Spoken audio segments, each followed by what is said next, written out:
So it's 9 o'clock. Let's get started. Welcome everyone. Welcome Filoli Volunteers. I'm Willa Brock. I'm the interpretation coordinator here at Filoli, and I'm so happy to be your host today for this special volunteer Zoom tour of the Bonsai Exhibit. And our director of horticulture, Jim Salyards, will be taking over in just a little bit after a bit of an introduction.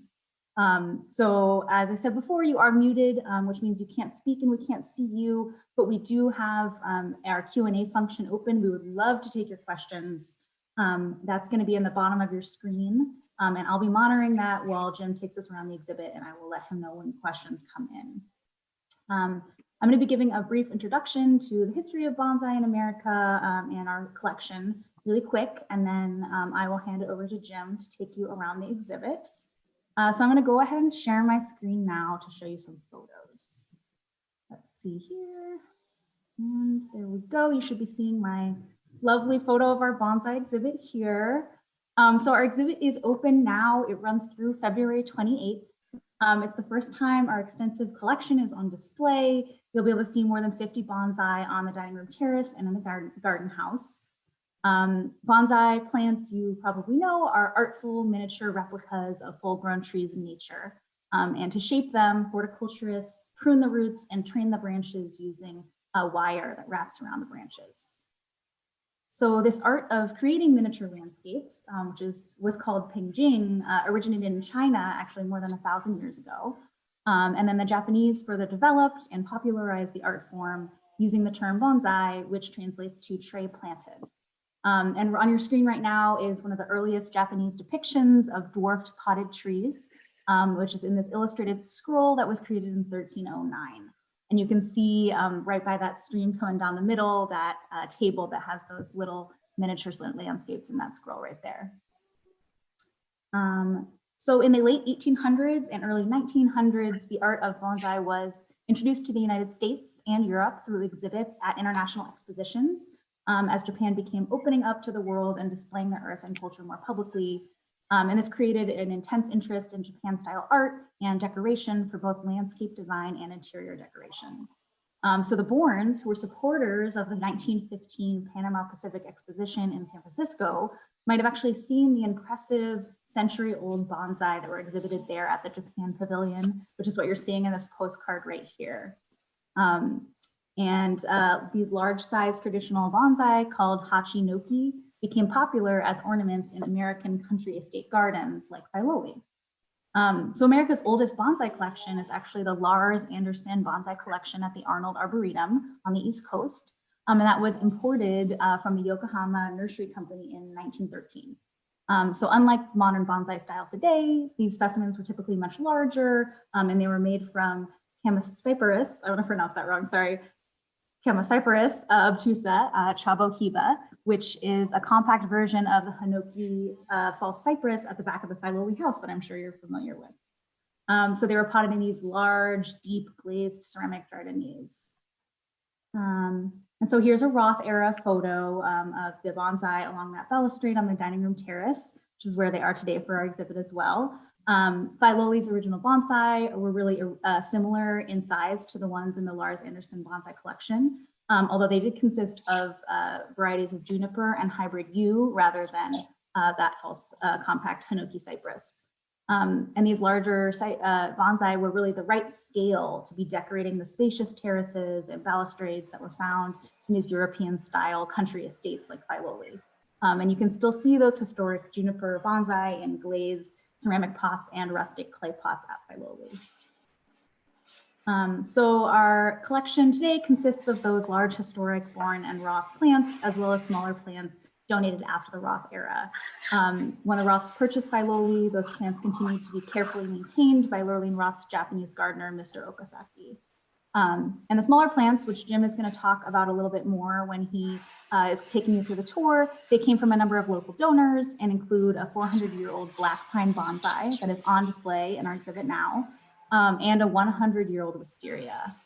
Many of the donated plants were cared for by bonsai master Harry Sakai, and today the garden staff maintain the modern and historic collections featuring these plants as garden ornaments and integrated them into Filoli's English style garden. So my last slide here is this great poster that Jim found. It shows the traditional forms of bonsai styles with the Japanese and English names. And during Jim's tour, keep your eye out. You'll see some of these styles, and he can show us that as well to be reminded. And with that, I'm going to turn it over to Jim himself to give you this behind the scenes look at the exhibit. Just a reminder, if you have questions, please use that Q&A feature. I'll be monitoring it and I'll let Jim know. All right, Jim, you can take it away. Hi, everybody. Thank you for being here. Thank you, Willa, for that introduction and for manning the Zoom behind the scenes. I think this is going to be a fun little tour. I'm probably going to geek out on some of the information I have on some of the plants, but that's what a behind the scenes tour is about. It's learning some of the deeper history of some of the plants that we have. So I'm going to get started. I'm going to make a quick loop around the dining room terrace, then head over to the garden house. I wanted to start first with our bonsai sign that we have. Much of that information Willa just covered in her introduction, but we have one of these signs here and in the garden house. But I'm just going to make, hopefully not too fast, a loop. For those who haven't been out to see the exhibit, make a loop just kind of showing you on a broader scale everything that's here on the dining room terrace. So I'm just going to start here in the corner of the house. And this is actually one of our, the Bourne era junipers that we have. We have 3 of these variegated junipers in containers, and I'll show you them as we move along. But this is one of them. One of the interesting things about junipers and most plants is that they have both a juvenile and an adult form of their foliage. It's much more easily seen in some plants other than others. But here you can see this prickly foliage that this juniper has, and then right on next door or right nearby is the adult foliage, which is kind of this more ropey foliage. You see that, I'll show you that again in some of the plants that we have in the collection that represent it in different ways. So moving on, well, let me back up a little bit, and I want to say that, you know, we currently have 5, 6, 7 of the Bourne era bonsai in that we still maintain today. The collections that we received began in the mid 90s with the Martha McAllister collection. We received 76 specimens at that time. We also received the 2 thread leaf fall cypresses that have been in the main courtyard during holidays, and we've kept those on into the winter. And then we received some larger standard trained containered wisteria. We still have one of those plants in the collection.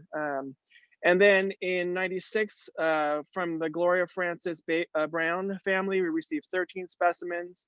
And then in 1999, from Betty Hale, and all these women lived in Hillsborough. All these women were part of the Hillsborough Garden Club and were friends of Mrs. Roth. We received 23 specimens. We don't have all of those specimens today. Some of them just were in bad shape when they arrived. Some we actually sold off or gave away early on because they just weren't. There were a number of plants that were duplicates, and we decided to kind of pare down the collection. But beyond those, because that adds up to over 100 plants, and we don't have 100 plants currently, or we have just over 100, but we've also added a number of things. And some of those I'm going to show you today are plants that we have started on the grounds, and then we've also had some wonderful bonsai donated by people connected to the Kusumara Bonsai Society, which is our bonsai volunteers who have really been the ones who've done the brunt of the work to keep our collection looking good, from the pruning to the training to the repotting, have been members of the Kusumara Bonsai Club, which is based in Palo Alto.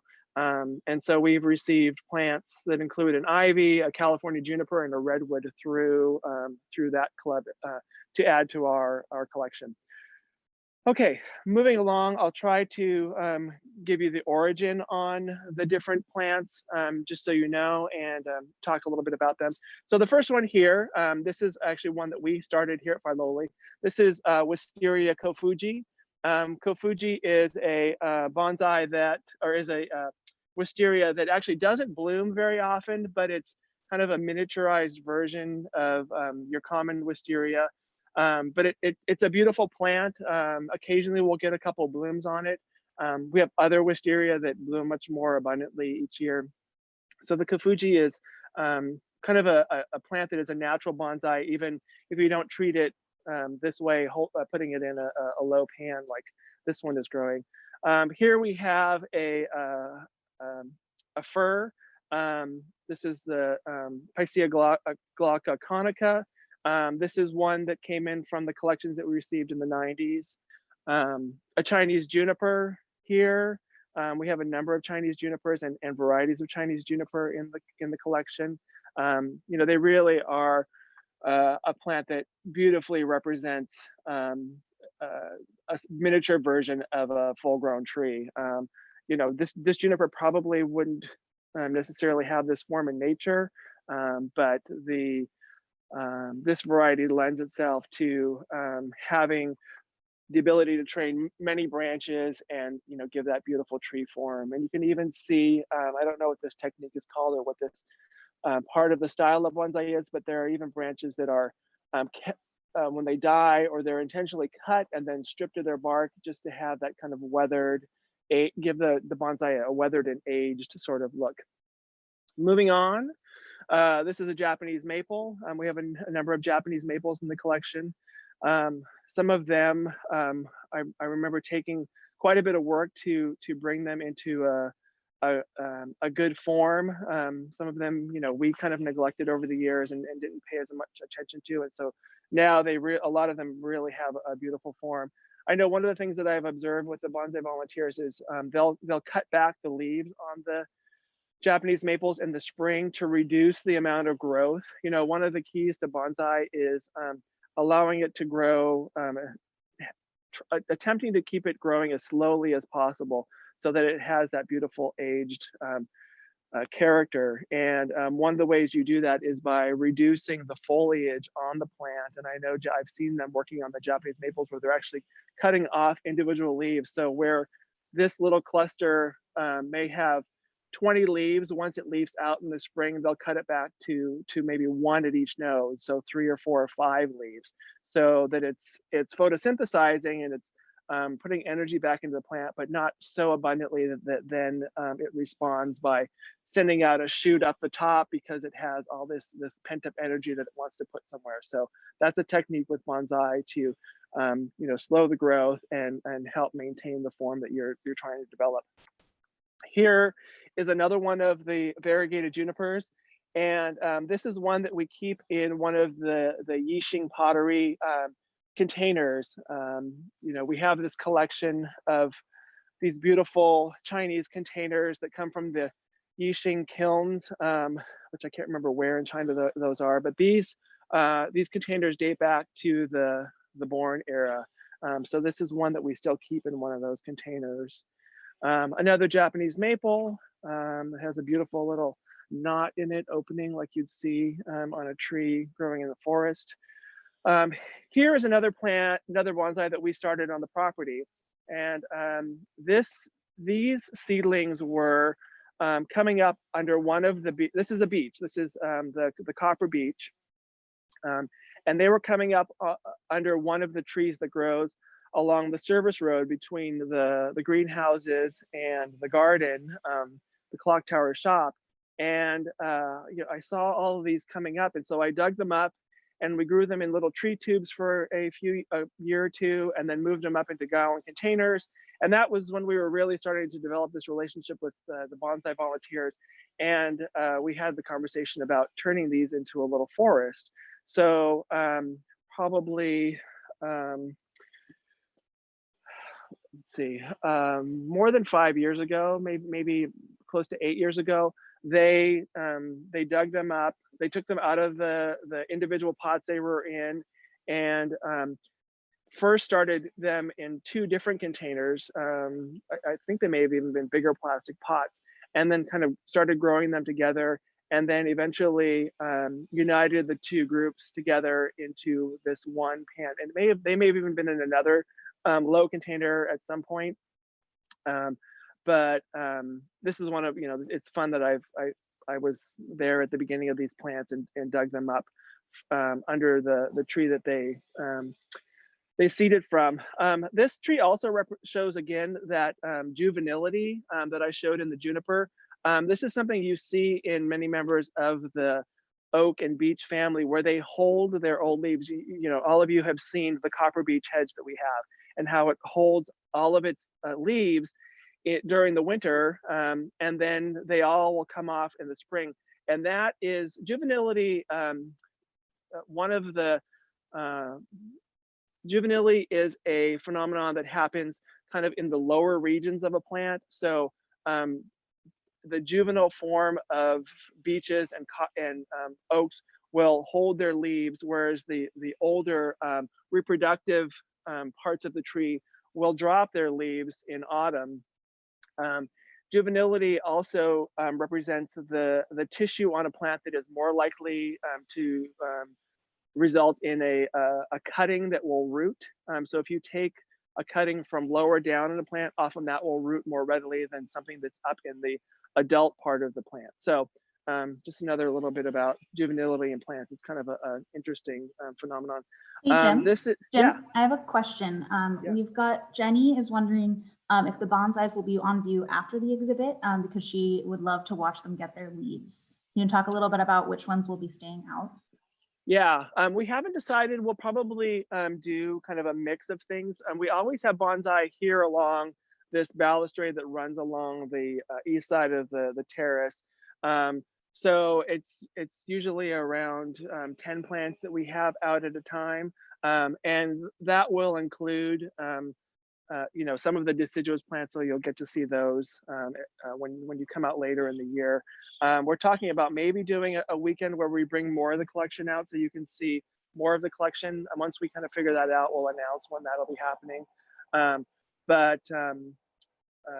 So yeah, there will be some that will be out in during the year, and you'll be able to see the leaves emerging on the plants.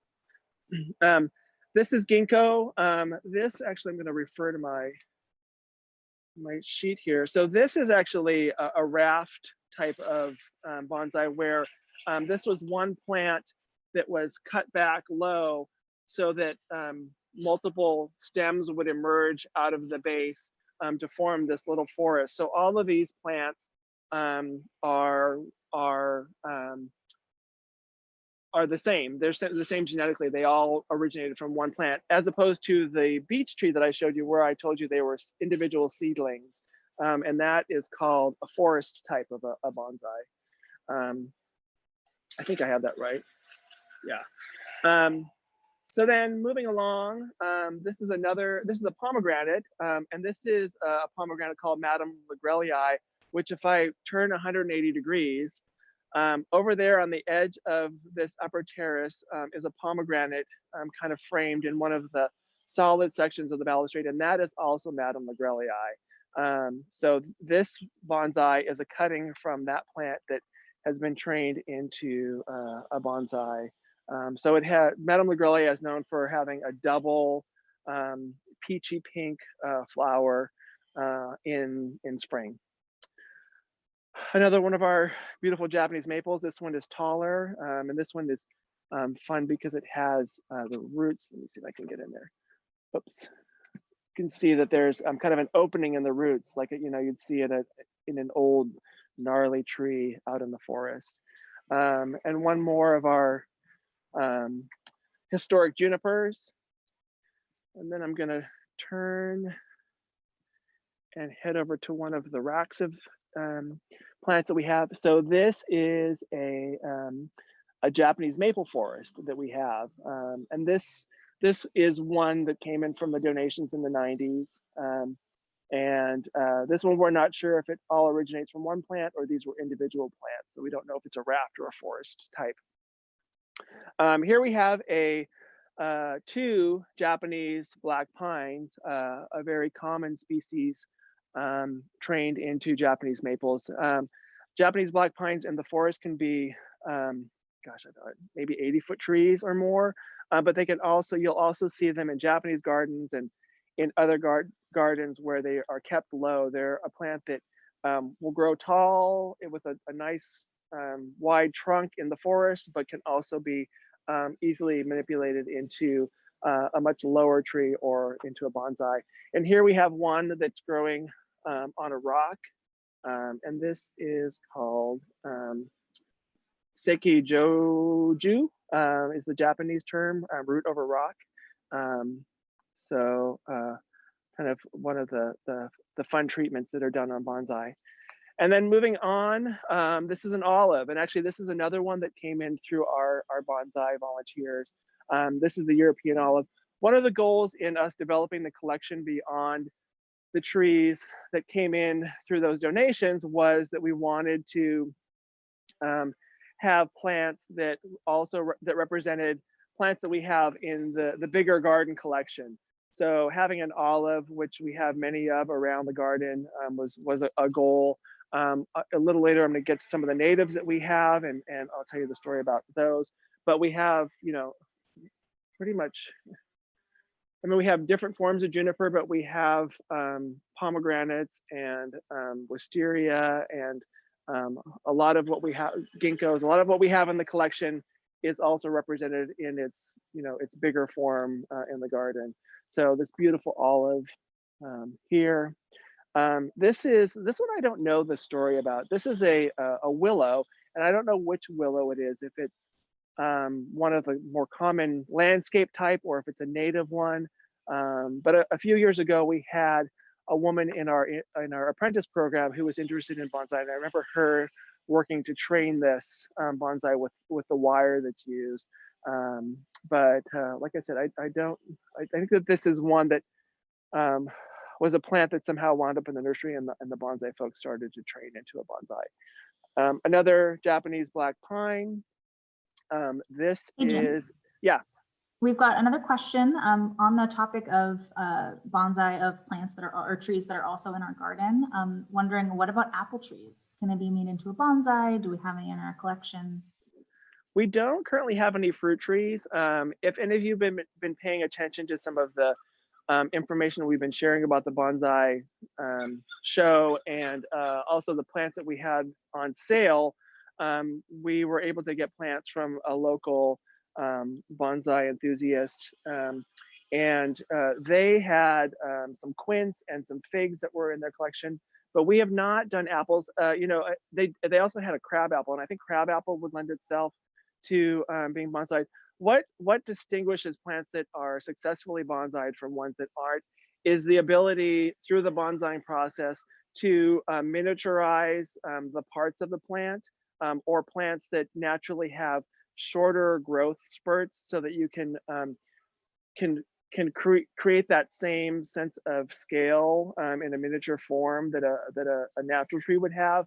And there are things like you know, a southern magnolia you can probably never bonsai because the leaves don't want to get smaller. And they also have another struggle with some plants is that their roots are very sensitive and don't want to be manipulated the way that you have to in bonsai. So with an apple, you know, I'm not sure with a regular apple, you know, if you had this giant Fuji apple hanging off of a tiny little bonsai, it would look a little funny. I've seen photos of some of the different fruit trees that have been bonsai, and I think that, you know, you probably would reduce it down to just 1 or 2 fruit, just to show that what it is. But you wouldn't want to have too many fruits on there because it could possibly, the weight of the fruit could break branches and things like that. So, but fruit trees should be, you know, something that we work toward adding to the collection because they are so important here. Here is a an azalea. This is another one that came through the Kusamara Club. This one has a beautiful bloom in the spring, just covered with flowers. That's and you know, any of you who've been to bonsai shows or visited gardens that have bonsai collections in the spring, they'll often have azaleas that are just, you know, loaded with flowers. This, one of the things that we looked at when we were putting together the show were other embellishments we could add to the arrangement of the plants. And this is actually a serpentine stone that I found in the orchard a few years ago. And it just has beautiful character, but you'll often see stones or miniature plants that are paired with bonsai. So I thought that this was a nice addition. We also brought out some fun plants in the collection that we keep in containers. This is Edgeworthia, which I meant to look up this morning. I know it's a very fragrant winter blooming plant. Looks like it's very tender, but it actually can grow in really cold climates. You smell it more on warmer days. I'm not smelling it this morning because it's a little chilly.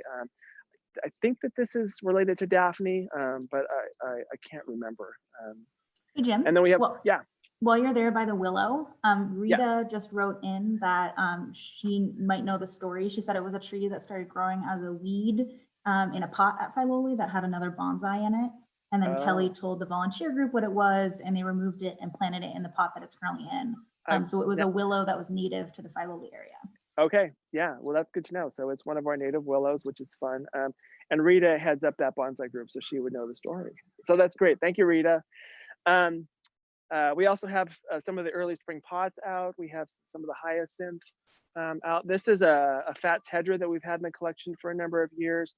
We have this both in our foliage board. This makes an extraordinary foliage plant for arranging. It holds for weeks and weeks and weeks.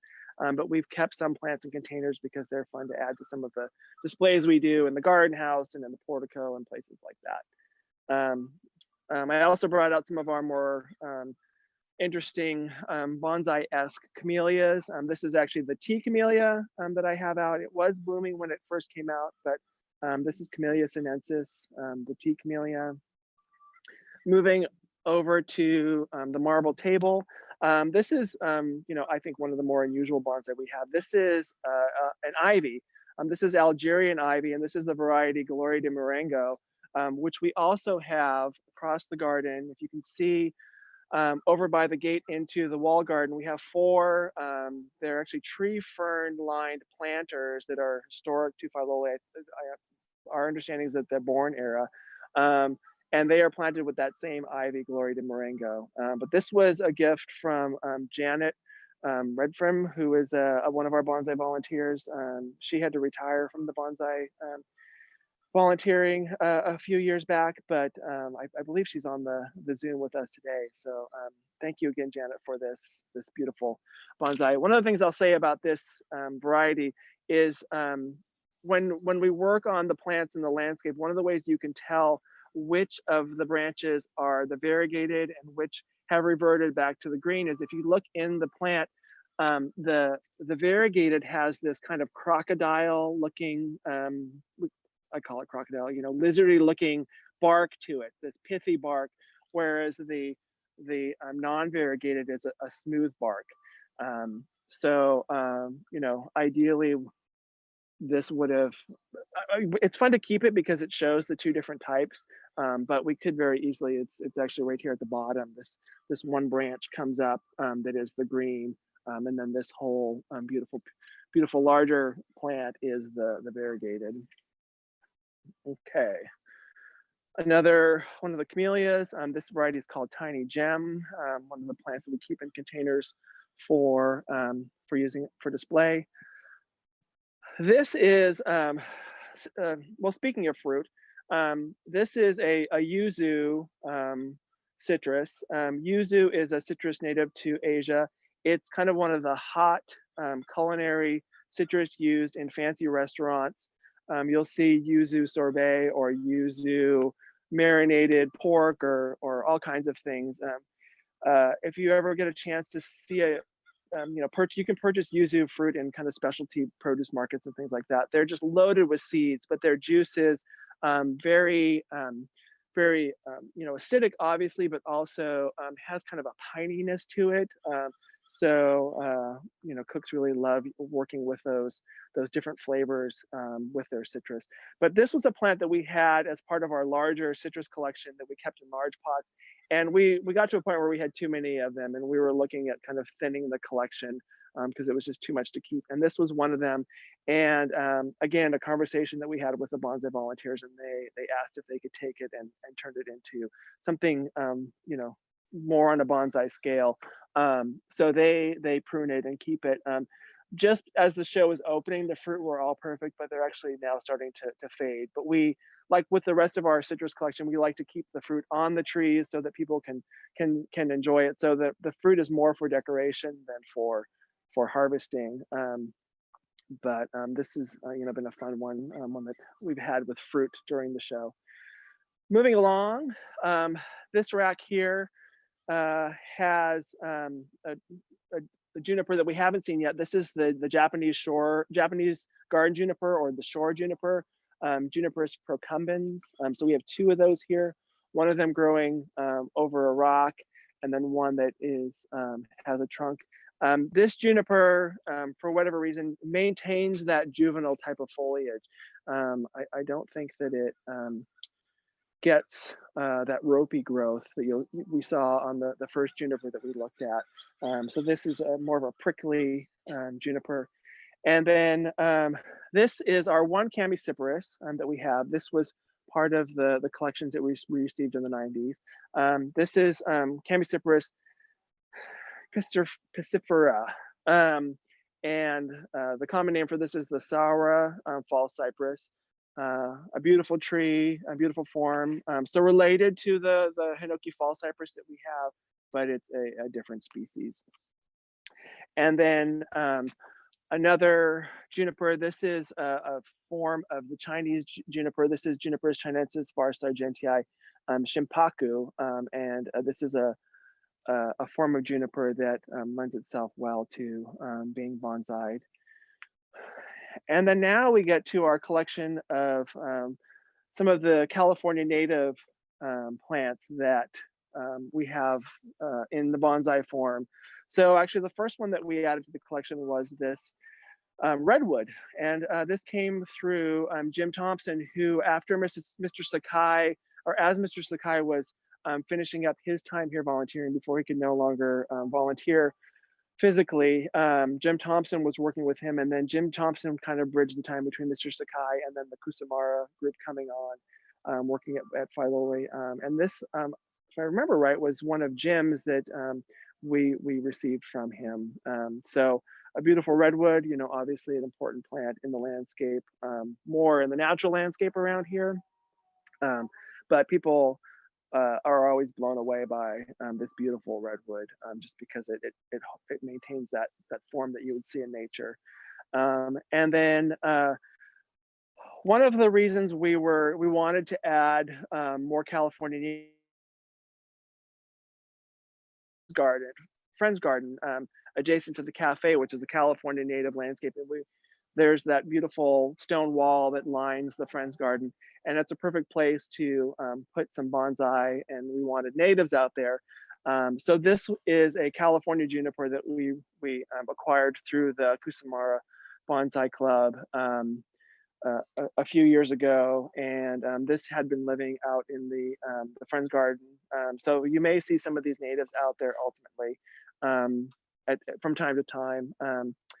But this is a juniper that's native to California and the southwestern US, grows into some of the other states and into Mexico as well. And then here, this is a fun bonsai. For some reason on the property here at Filoli, we have places where oak trees are naturally stunted, and we don't know if it's a soil situation. Serpentine soil, which we have in pockets around the property, can be very toxic to some plants and can cause them to be stunted. There are a number of California native plants that are serpentine endemics. They only grow on serpentine soil. They have adapted to living in a serpentine environment, and I believe it's magnesium, I think it's manganese, and zinc are very high in serpentine soils. Serpentine is actually the state stone of California, and you'll see it around here. It's that when you see places in the landscape where there is bluish soil and rocks, that serpentine stone. So for whatever reason, we have these stunted oaks. And as we were developing this collection of California native plants for the Friends Garden, I was talking with our bonsai volunteers about these stunted trees. And so in 2011, we went over to a section of the property that has these trees and dug up this plant. And it was initially planted into either a 10 or a 15-gallon pot, because oaks can be kind of fussy about having their roots disturbed, but we got it into a big pot at first, so it had lots of room for its roots to revive. And then over the years, it's been brought down into smaller and smaller containers, and it's been trained. It's still not down into a typical bonsai pan, but it's close in this glazed ceramic. So the next step, I'm guessing, will be bringing it down into a more of a square shaped traditional bonsai container. Last week, actually, I was taking a little hike, just as you come in the south gate at Filoli, the back gate, to the north side of the road. Back in there is some beautiful kind of meadowy forested areas. And as I was walking around, at first I thought I saw some more of these stunted live oaks. This is the coast live oak, by the way, growing out there that had died. And upon further investigation, I realized that they were actually valley oaks, which I'd never seen stunted like that. So I've already been in talks with our bonsai group about digging one or two of those up and getting those trained into bonsai as well. So we'll have both, both of the important oaks that grow in this landscape around us and inside the garden, both the coast live oak and the valley oak, hopefully will be plants that we have represented as bonsai. Here we have, this is a Mugo pine. This is another pine that lends itself to being dwarfed. There are actually dozens of varieties of Mugo pine. Some of them are very compact. Maybe it's not dozens, maybe it's like 10. So the little pine trees that you see in some landscapes that look like little domes, those are Mugo pine. And this is one of those. And then we have a couple cedars here, which we have in the landscape. These are blue atlas cedars. These were part of the original donations to the collection in the 90s. And here we have our 400-year-old Japanese black pine. And so this is another one that's grown, well, there's two rock styles. This is almost like bonsai in a rock, but it's also roots over rock. This plant came, and actually this looks like a piece of serpentine right here. This rock actually looks like a piece of old serpentine. So obviously this plant predates the United States. So this plant came from Japan, presumably. And this plant came to the collection from 3 bonsai societies. And one of those is the Men's Japanese Bonsai Club. And Mr. Sakai was part of that club. And through, I don't even remember when this arrived. I don't remember the story behind it, but it was through one of those Bonsai Society members that we received this plant. So this is by far our oldest, and it really is truly a beautiful tree. Okay, I realized I forgot a couple plants along the balustrade. So let me walk over and show you some. Some of them are repeats, but some of them are some varieties that I haven't shown. And that includes some of the wisteria. So this is and we decided to put these wisteria near where the wisteria begin along the balustrade. This, to me, it looks like it's a Japanese wisteria. Japanese wisteria has kind of a narrow pointed bud, and these seem to have, these were actually given to us from an old former staff member who was moving from California to Pennsylvania, and he gave us a couple of these bigger bonsai specimens. And they may have even been started as seeds from the garden. I can't remember the story exactly, but this is a Japanese wisteria, so it will have beautiful blooms later during the bonsai season. Usually Japanese wisteria are some of the later ones. And then this is a silky wisteria, Wisteria brachybotries, which is what this one in the corner growing in the garden is. So another one that will have beautiful blooms come spring. Another one of the Sergeant Junipers that was trained over the winter and to open it up a bit more. Here we have one of the Chinese junipers that dates back to the Boron era. This is Juniperous Chinensis Torulosa. So this is, just incredibly striking tree. There was a time when we were having to just make a decision about a branch that used to grow right here down. And unfortunately, the branch grew down and then swept in toward the roots. And finding a container that would work for this tree was something we searched for and debated about, and eventually we just made the decision to cut the branch off. So it was another branch that kind of swept down and was another tier below this branch. But once we cut it off, repotted this, kind of angled it a bit more, you would never know that branch was missing. So it's really been it was just kind of a exercise in deciding what to do with historic plants, old plants, and trying to do what's best for them and maintains their character. But also there's a practical side to some of these discussions and decisions. And so for this one, we decided ultimately to cut the branch, and it's still a spectacularly beautiful bonsai, and one that people are enjoying every day that we're open. Hey, Jim. There's another, yeah. I've got a question, and I think I'm going to mispronounce this, but this is a question from Mike, and he's asking, do mycorrhizal fungi play a part in bonsai? Mycorrhizal fungi. Probably, well, that's a whole discussion. So mycorrhizal fungi are the fungi that grow in the soil, and they are symbiotic with plant roots. There are two broader groups, endomycorrhizal and ectomycorrhizal.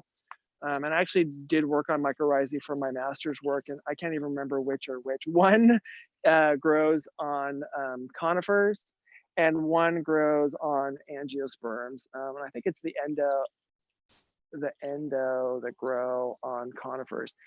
Mycorrhizae are really important for forest trees. And what they do is they essentially grow into the roots of a plant, and fungi have they grow in kind of these these hair-like roots that are called hyphae, and an individual fungus can have yards or if not miles of hyphae associated with one fungal organism, one fungus, not a plant, it's a fungus. And so what mycorrhizae do is they connect in through the roots of a plant. They extend the root system and help particularly with water absorption and some micronutrient absorption that the roots alone of the plant can't obtain. And the fungus, in exchange for giving the plant nutrients and water, receives sugars, carbohydrates from the plant's photosynthesis in exchange. And so, but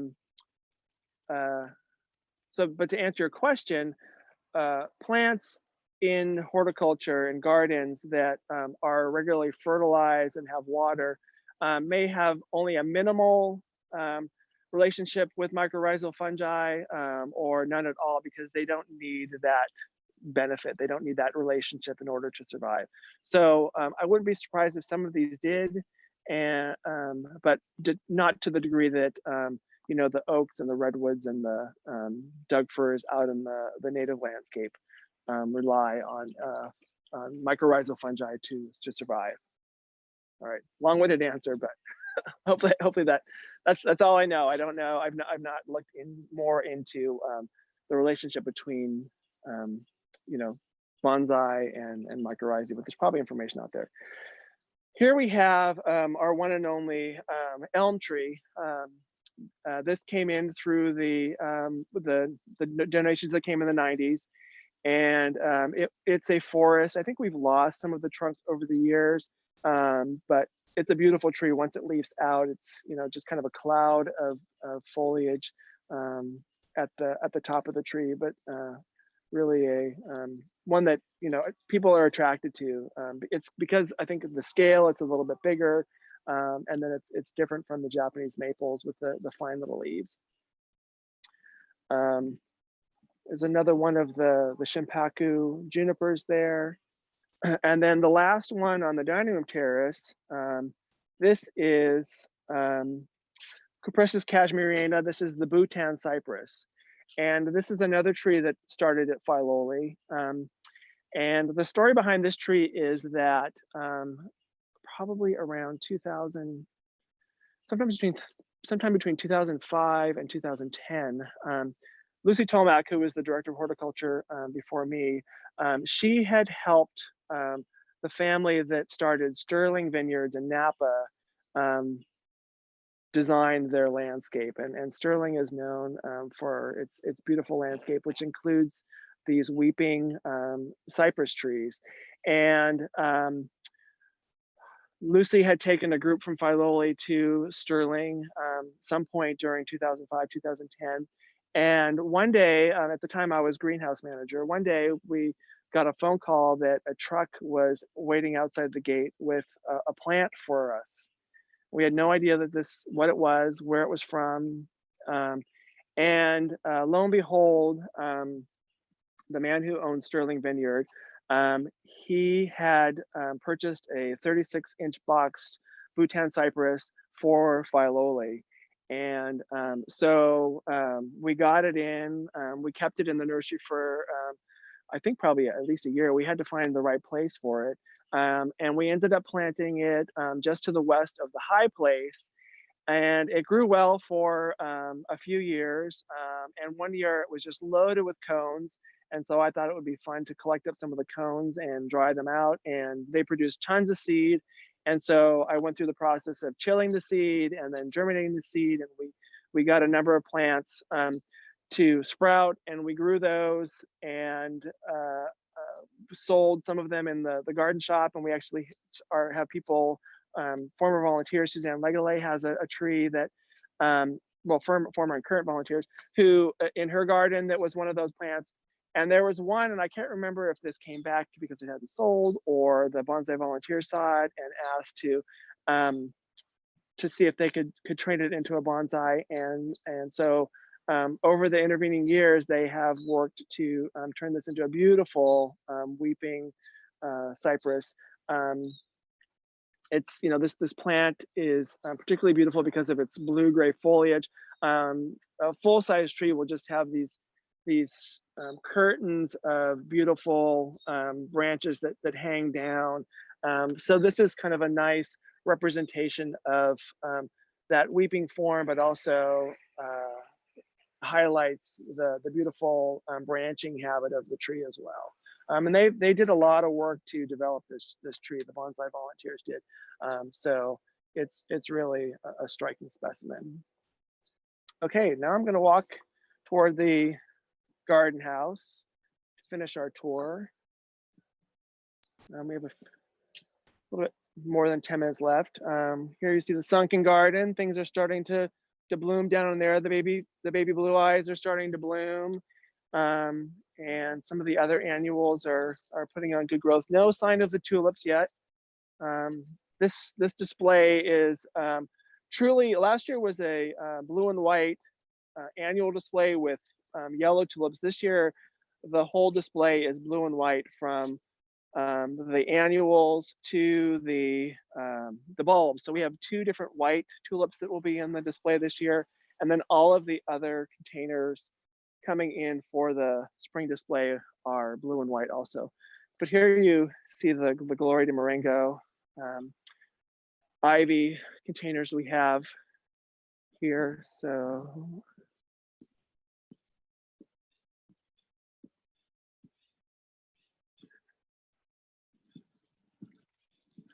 another view of the sunken and across the dining room terrace.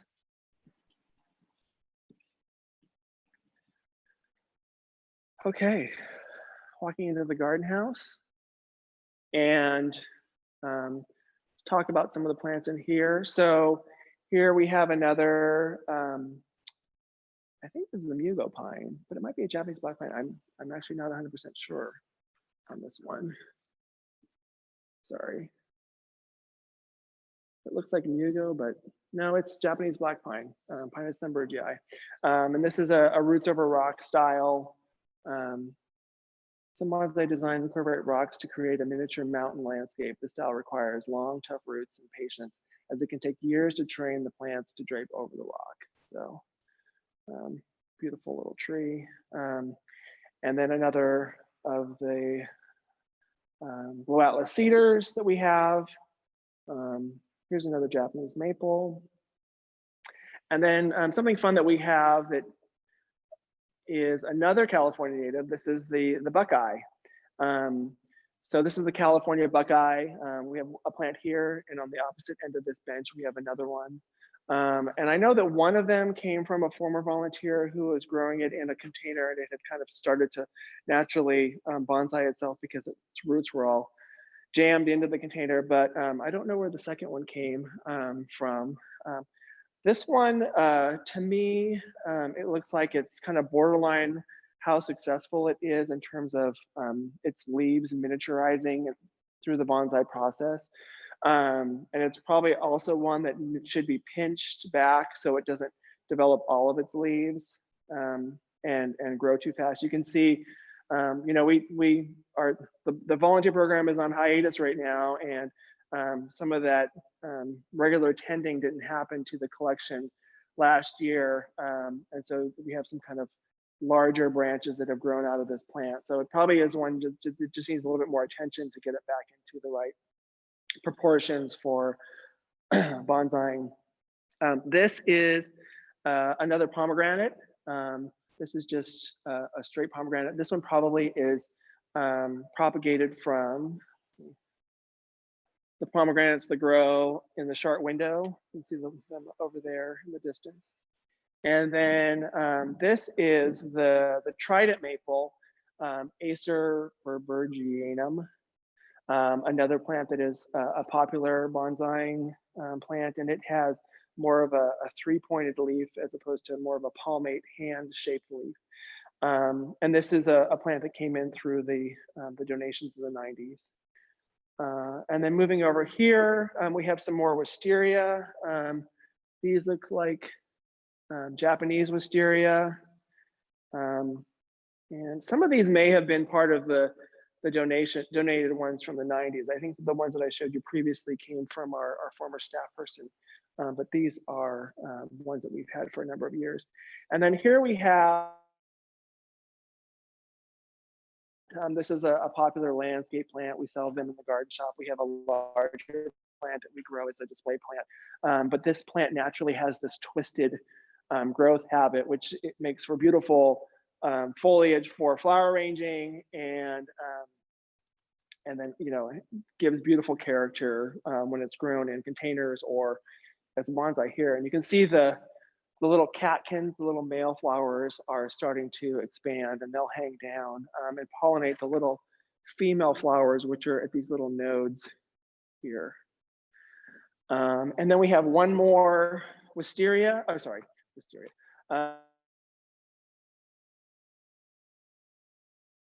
I don't know the origin of this one either. I'm guessing it came through our bonsai volunteers. And then the one camellia that we have on show is this is actually another twisted form plant, twisted growth habit plant. This is a twisted wisteria. I'm blanking on the name. It has a Japanese name, but this twisted form, there are varieties that have variegated foliage, and there are varieties, and then the green foliage, and then they also have beautiful pink blooms in the spring. And we have some larger specimens of this, I believe, in the collection. And then actually our last plant is another spectacular Japanese maple here. So some of the plants that we didn't bring down include the 100-year-old wisteria that we have. It is suffering a little dieback, and so we didn't feel it was a good time to bring it out. We need to give it a little TLC. And we actually have some other ivy bonsai that are in the collection that we have various times put them out. Actually, in the dressing room windows near the Camperdown Elm, and then just a few others. Actually, 90% of the collection is out during the show. So, any other questions, Willa? We don't have any questions in our Q&A function right now, but if anyone does have last questions, please write them in right now and we'll get them answered before the end of the tour. But thank you so much, Jim. That was really cool to hear the stories behind all of those plants. And thank you everyone, volunteers, for joining us. Now that you've gotten this behind the scenes look, do come see it in person if you're comfortable. It runs through February 28th, as we said.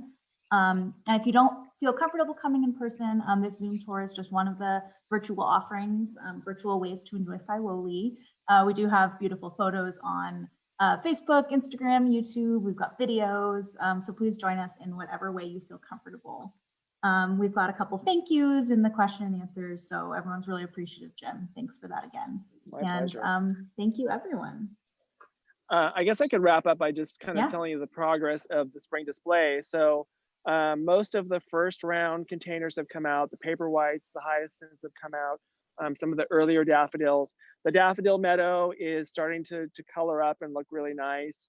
Some of the other daffodils that we have in the ground, we have this little tete-a-tete daffodil that we planted actually for last year's display. It's come back really nicely. So we have these tete-a-tetes. I can see over by the swimming pool. I don't know if you can how well you can see this, but growing along the planters along either side of the swimming pool terrace, the daffodil rapture is coming up. And I'm seeing places in the garden where tulip foliage is coming up, but my guess is that most of that is some of previous year tulip bulbs that are left in the ground. Hey, Jim. Usually, Sorry, I do have one last question. Good. Mike's wondering about what you feed the bonsais. That is something that we rely on our bonsai volunteers. I mean, we have our liquid feed that we will sometimes give them, but there's very specific feeding requirements for bonsai because you don't want them to grow too much. And I believe they use some kind of a granular feed for them that they put down in the spring or maybe the fall and the fall. So I would encourage people who, if you have an interest in bonsai, there are many local bonsai clubs, including the Custer Bonsai Club. If you go to the website, go to the bonsai page, there is a bonsai catalog that showed all of the bonsais that we were able to acquire to sell in the store. And as part of that, there's information about care for bonsai and also information about the Custer and San Francisco bonsai clubs. So there's a lot of great resources locally that you can get, and you can just go to their websites and there's tons of information on caring for bonsai. So I would recommend you go there and learn from the experts, because I know about the plants, but the care is just it's really a discipline unto itself within horticulture that I have no mastery over. So go to the experts and learn some really interesting things.